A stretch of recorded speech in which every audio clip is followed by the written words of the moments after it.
Hello, so let us see from this slide. So this slide gives you an example of brittle fracture of ductile material. So basically we have learned till here that there are two types of fracture, the brittle fracture and the ductile fracture. Now suppose the material fails by ductile fracture at room temperature. The same material can fail as brittle material if it is taken to the lower temperature. Okay, so initially whatever the test which we do for a metal that is at room temperature, right?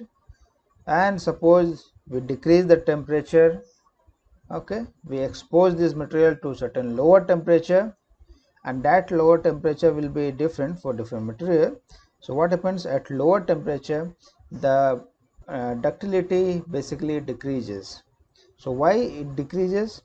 Because at lower temperature the movement of atoms, the movement of the sleep mechanism basically decreases. Okay, so when the sleep will decrease, that means it is not going to plastically deform, so it will be brittle. So opposite to this, if you increase the temperature of the material, so what happens? Sometimes the brittle material also starts behaving something like ductile material, okay, in some percentage. Okay, so this is the example of the Titanic ship. So I think everybody knows about Titanic ship. Now everybody knows that it sank, but why it sank? It sank because the body with which this was made, that is of steel, right? And that particular steel, basically when the ship was going through this very cold region, and because of this very lower temperature exposure, the material was transformed from ductile to somewhat brittle, and it just collapsed with the iceberg, and that iceberg just punctured it, because when it collided, so basically since the material had transformed to brittle, so it just fractured over there. Okay, so ships failed in a brittle manner through constructed of steel that from tension test is normally ductile. So normally it is ductile, okay, at room temperature, but at lower temperature like -20, -40, this transforms to brittle. Okay, now how the testing is done? This is particularly about impact testing. So in this impact testing, we keep a sample over here, and the sample somewhat looks like this. Okay, this is the sample. This is just like a bar, small bar, you can understand, like small biscuit. So this is the cross section, okay, and the cross section is 10 into 10, okay, and this length is 55 mm, okay, and this is called as V notch, okay, and this is V notch, and this is something like this. So the depth of this is 2 mm, and the angle here it is 45 degree. Okay, so we put this sample over here, and this is some kind of hammer which we take it, okay, we'll take it to certain location, and that location is fixed for every testing, and we just release it, and because of its own weight it travels down and it hits, and after breaking, since some amount of energy which it carries will be utilized to break the sample, and it will move up. Okay, now if there is a ductile material, so since ductile material has higher toughness, so that means more energy will be consumed to break it, and after this will move up to only small distance. But if it is a brittle material, that means the stress, the force which will be required will be less, so less energy will be consumed and it may move to higher position. Okay, so this is a impact test.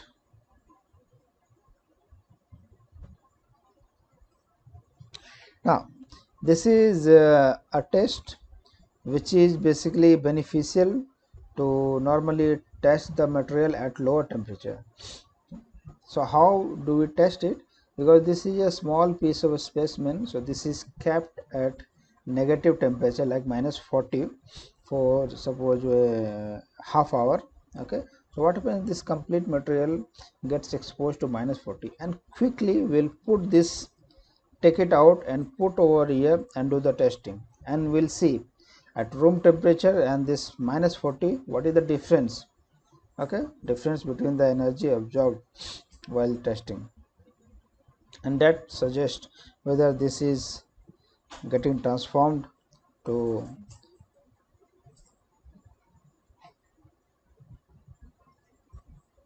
transformed to brittle material or not. Okay, so this is it is trying to explain you, this is impact energy versus this temperature. Okay, impact energy, the energy which it absorbs, right here it is absorbing over here, so that we calculate in terms of difference, because this is the initial height h and this is the next height h dash. Okay, the potential energy is mgh, so this is having this mgh, and after the breaking, so the next potential energy it has mgh dash. Okay, so what is the difference? So mgh minus mgh dash, so this is the energy absorbed. Okay, so what will be the mass of this? Mass of this will be whatever the mass it is, and g is the acceleration due to gravity, like. Okay, so this impact energy versus temperature, so we can say for ductile material, if you are able to see here, these are three cases. So one is for FCC and SCP metal, then another, this line is for BCC1, and this blue line is for high strength steel. Okay, so we are able to see that this FCC and SCP, it is ductile. Okay, it is absorbing more energy, that means it is ductile at higher temperature. This is the temperature, here it is showing, so temperature here it is higher. Higher means maybe 30 degree, 40 degree, or room temperature 25 degree, and if you decrease the temperature, then the decrease in impact energy absorption in FCC and SCP is very low, decrease in the impact energy. Okay, so that means it tries to say that if the material will be FCC, then ductile to brittle transition will be uh, not so prominent. Okay, not so prominent, that means there will not be the ductile to brittle transition. But if it is a BCC material, so you can see this magenta line, so it is decreasing suddenly up from this point, it is decreasing and it is reaching this point. So here we can say that this impact energy absorption is very low, that means it has transformed to brittle one. Now for those material which are already brittle at room temperature, like high strength steel, high strength means very high strength steels are somewhat brittle. Okay, so that impact energy absorption also it doesn't change much, so that means the material which are already brittle at room temperature will be brittle at a lower temperature also. Okay, that's what it is explained here. Okay, next thing we will study this fatigue failure. So what do you mean by the fatigue is that, okay, So fatigue, you understand it like a uh, repetitive, repetitive kind of stresses when we put in the material. Repetitive means it goes up, then it goes down, then goes up and goes down. Like suppose you have a wire, something like this. Sorry, uh, what should I take? Now suppose I have this wire, okay, so I keep on doing like this. Once here, here, here, here, here. So this is one kind of cyclic stress, okay, or the repetitive cyclic stress.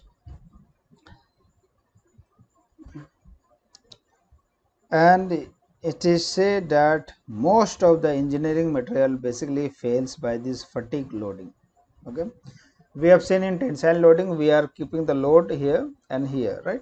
So this is very simple and we are increasing the load. But in the case of fatigue, we are basically providing this cyclic loading, and it is very dangerous that this cyclic loading, if it is there, so what happens, this is making the material to fail even if the load of the cyclic material is less than its yield point, okay, yield point or UTS. Because in the case of tensile testing, we are able to see that the UTS was the point after which this necking was happening, right? But here in this case it may fail earlier. But here the necking or these things do not come here because the stress is lower.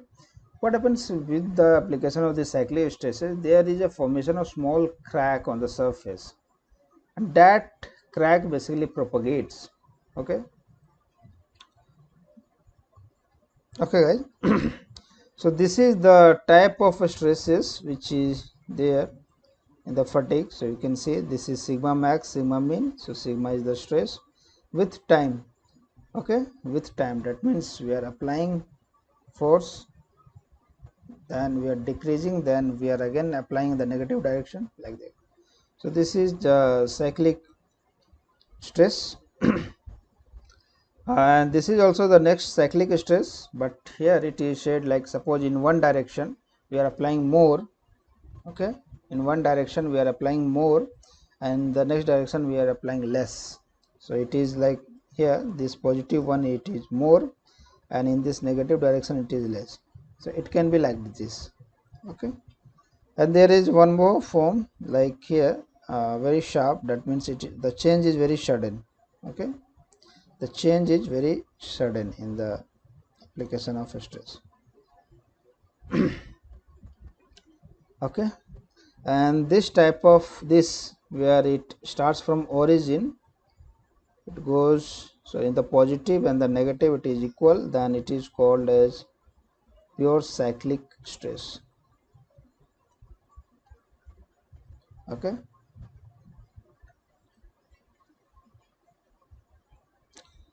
okay. Now in this fatigue, okay, in this fatigue testing, fatigue failure, so what are some parameters which are need to be taken care?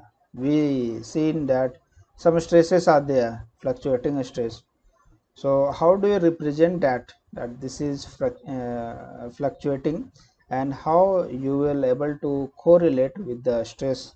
So it is done like this is the amplitude, the formula is like this: amplitude, mean, asymmetry.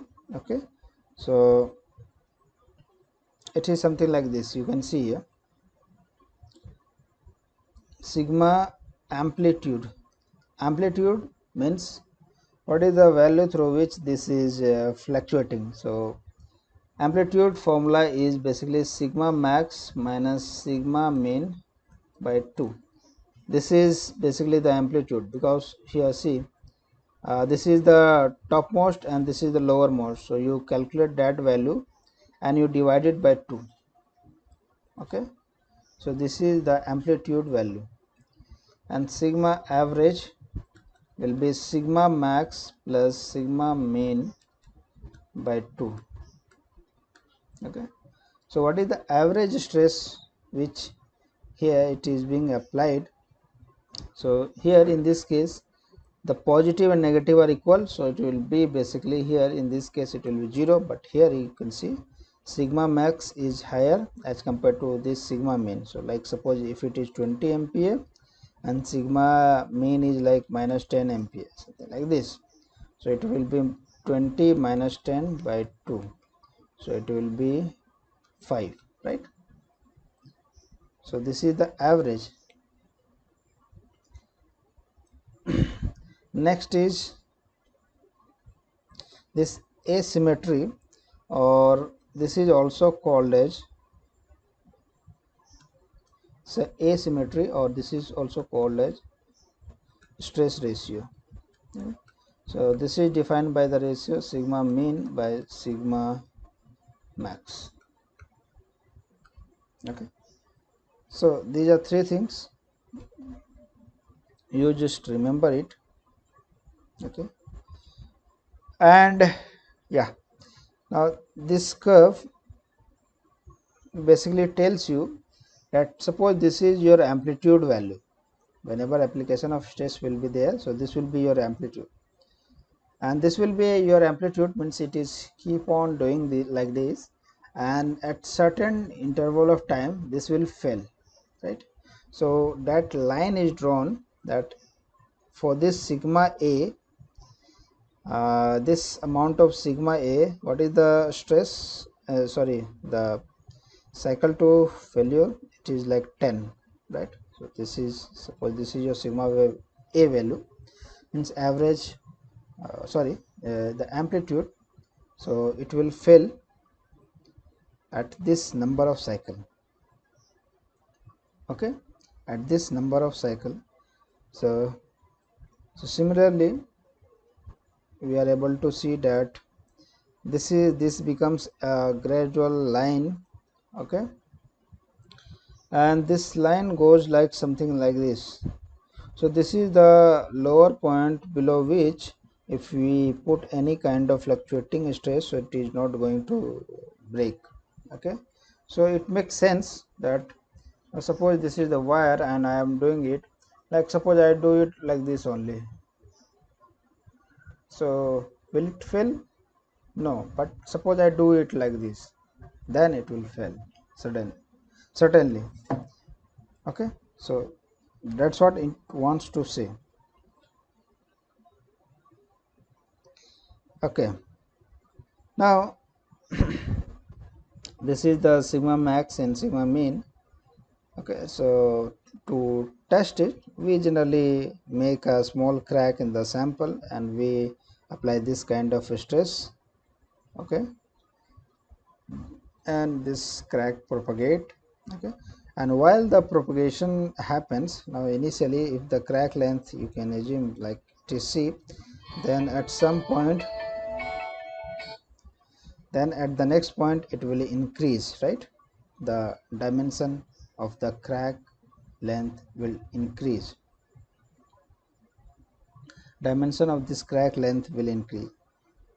So once this crack length increases, so we know this K1C is equal to sigma, capital Y sigma root over pi this C, right?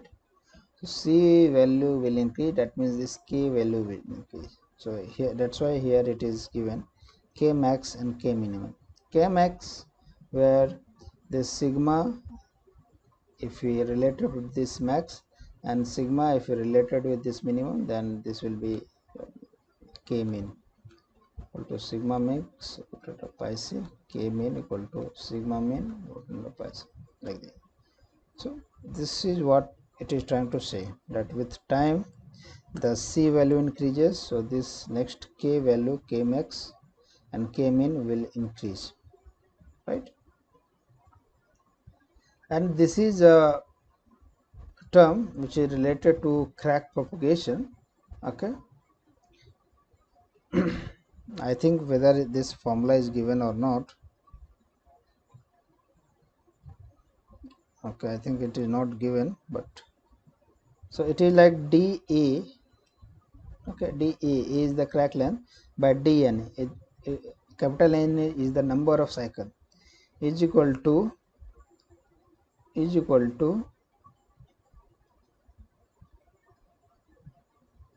something constant K, and this delta K to the power N. So delta K is this term, and this is something like this.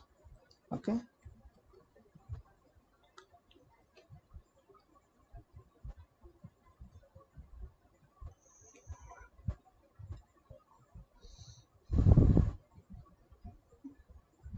And generally it is seen that there are two types of this SN curve. SN curve means stress amplitude versus number of cycle.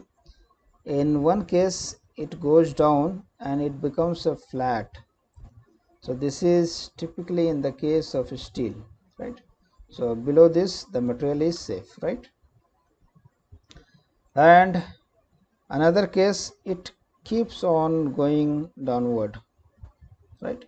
And below this it will be safe, and below above that it will be unsafe, like for aluminum, copper, like this material. Okay.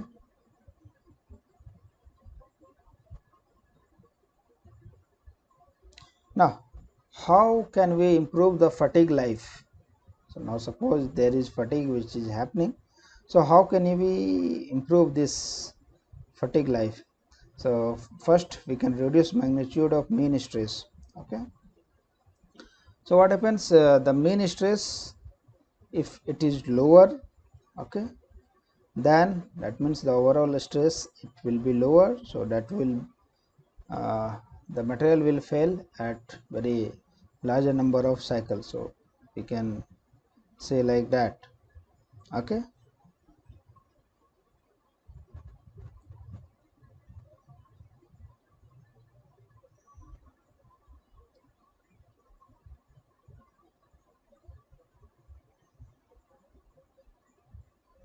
Then surface treatment. So there are some surface treatment, that means I told you that whenever the fatigue is happening, the crack propagates from the surface. So if you improve the compressive stresses at the surface, then it may decrease the chance of crack propagation, because you see, suppose this is your crack at the surface, so basically every crack propagates in tensile form of load, right? In the cyclic method, so this is your positive, so that means tensile, this is your compression. So once it will tensile, so it will open, and if it is compressive then it will close, right? So opening, closing, opening and closing will keep on going. So that's what it wants to say, that under tensile load this is happening. Now suppose initially within this material I introduce some compressive load, means negative stress we develop inside of that. So and we are applying the tensile, so it is already negative and we are putting some force, so overall the effect of that force will be less, right? So you can understand like this when you are weighing. Okay. So you are weighing on a machine, so always you need to check it whether it is showing the 0 or not. Now suppose it is already showing minus 50, minus 500 gram, and you purchase 500 gram of apple, then you put it over there. So since it is already a negative one, so the value which it will show will be 0 gram on the weighing machine, right? Because it was set to negative. So what will be the weight of that? So you are able to say, oh okay, it's nothing, means it is 0 gram, means it is not showing proper, right?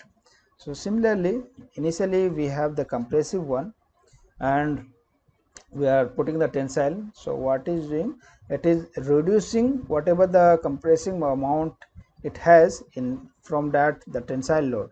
Suppose tensile load it is 100 MPa and the compressive it is 50 MPa, so 50 MPa will be reduced from this 100 MPa, so effective stress will be your 50 MPa. Okay, understood? So how do we develop this compressive stresses? So there are some mechanism like shot pinning. Shot pinning, we have the metallic shots and we do the bombardment with that. So what happens, this material at the top surface gets compressed and it forms a compressive stress. Next is like carburizing. Carburizing we have seen in the diffusion. So carburizing, what happens when the carbon it diffuses? So basically this carbon tries to stretch the region, but the bottom region basically tries to pull it inside because it is not allowing to get it stretched. So basically this region transformed to compressive one. Okay, so these are some of the things which help. And next thing is design changes. So in the case of design, suppose we have the sharp one, so there will be chances that the crack will propagate from here. But suppose this is a fillet, it is made very proper round fillet, this is called as basically fillet. So this we are make a corner, this fillet with some radius. Okay, so not so sharp corner. Okay, that will reduce the fatigue failure. Okay, next thing is the creep failure. So creep is a thing, this is also another type of failure. You see, this happens at normally high temperature. So at high temperature the material is being used, like suppose you can think of jet engine, right? Jet engine parts, so that is under high temperature for whatever the time you travel in the plane, right? Suppose you are traveling from from eastern part of America to western part of America, then I think it takes around 6 to 7 hours if I remember. So basically for 6 to 7 hours the engine needs to be at high temperature and there will be some stresses. Okay, now see, at the material is at very high temperature, so at a high temperature what are the things it can happen? That diffusion of atom will be easier, the sleep will happen easier because it is high temperature. And if the load is constant, okay, so these are some areas where we have a constant load over there, right? Because any structure, so that will have some inherent load over there, so that is made to bear the load, right? So that will have the load and the temperature is there. So what happens, the inside of that material some phenomenon happen like diffusion, it happens, and that creates some voids inside that at the very low stress also, and this propagates and grow and basically the material leads to failure. Okay, so this is also a very good means very uh, important thing which we need to understand in terms of failure. Okay, so in the creep test basically what we do, since the load is constant, so whatever the elongation of the sample which is happening with time, that we basically denote through this curve. So this is the strain, that means the elongation whatever it is happening with time. So it is seen that as it is initially loaded, so we will have some amount of strain the material. After that the strain goes something like this. Okay, and this is divided into three parts, this curve. This red one is the primary, then blue one it is the secondary, and again this is the I think black one, green one, so it is tertiary. So primary, secondary and tertiary. So primary it basically moves up suddenly, then secondary it tries to be constant. Okay, so this slope is slightly lower, so it is constant, and tertiary it's sudden jump. Okay, okay, and this creep phenomenon basically happens at temperature greater than zero 0.4 times of the melting point of the material. Okay, these are some of the effect of creep at different temperature or more load. So now suppose one is getting one is exposed to 600 and one is exposed to 700, so 700 will have more chances that it will fail, right? So that's what here it is drawn. Uh, this is for temperature smaller than 0 0.4 tm, and this is at higher temperature, this is also at higher and higher, and this is also the same graph for this sigma. If we increase the sigma, that means stress. Okay, so with increase of temperature, if we are increasing, then creep strain to failure it is decreasing. Similarly, sigma if you are increasing, so strain is decreasing. Okay, and the deformation which happens inside the creep sample, that is related with this equation. Okay, this is your strain value, this is your sigma, whatever the sigma which is over there, and this capital is small n is the stress exponent, and this exp is the e to the power minus q by rt. Q is the activation energy for creep. Okay, so this is one formula. So this is similar to some formula we have seen, like d is equal to d naught e to the power minus q by rt. Similar kind of formula you can assume here. Only thing is, in place of d naught we have this complete term, and in place of d we have this. Okay, okay, these are some of the example, like this is for 649, this 538. So we are able to see that the stress at lower stress also, right, this is at lower stress also, this material is failing, and if the same material is at 538, that is at low temperature, so the stress to fail will be higher. Okay, so this is what it wants to say. And what is the mechanism of creep? That is like stress induced vacancy diffusion. Like I told you, there is some vacancy it will form, and okay, then there also the dislocation motion happened, because at very high temperature the ductility very much improves, right? Then grain boundary diffusion, then grain boundary sliding. Like the grains which are there, it's a grain boundary, the diffusion will happen, and the grain boundary sliding also happens, so that can lead to this kind of failure. Okay, there is one thing, basically this failure takes very longer time as compared to some other failure, like this tensile and the fatigue also. So it takes very longer time.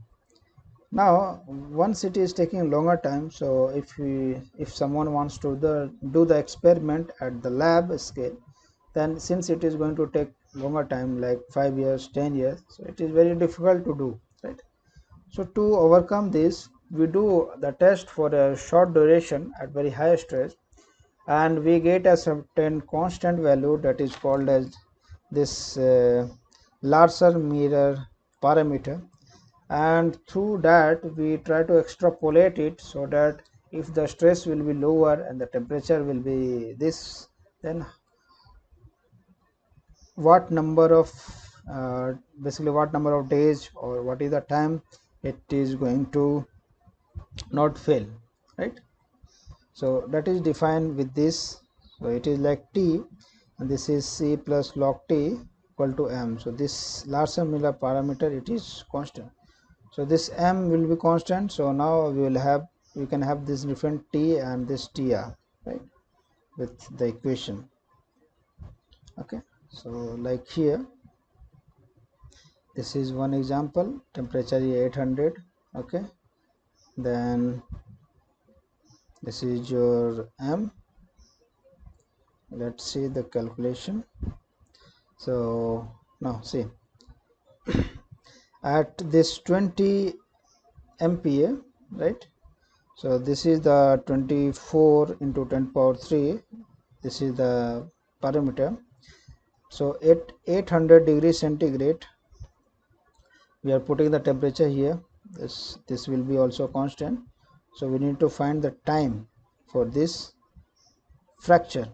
Okay, so this is temperature, this is this value, then TR we can calculate. So TR will be here 233 hours, right?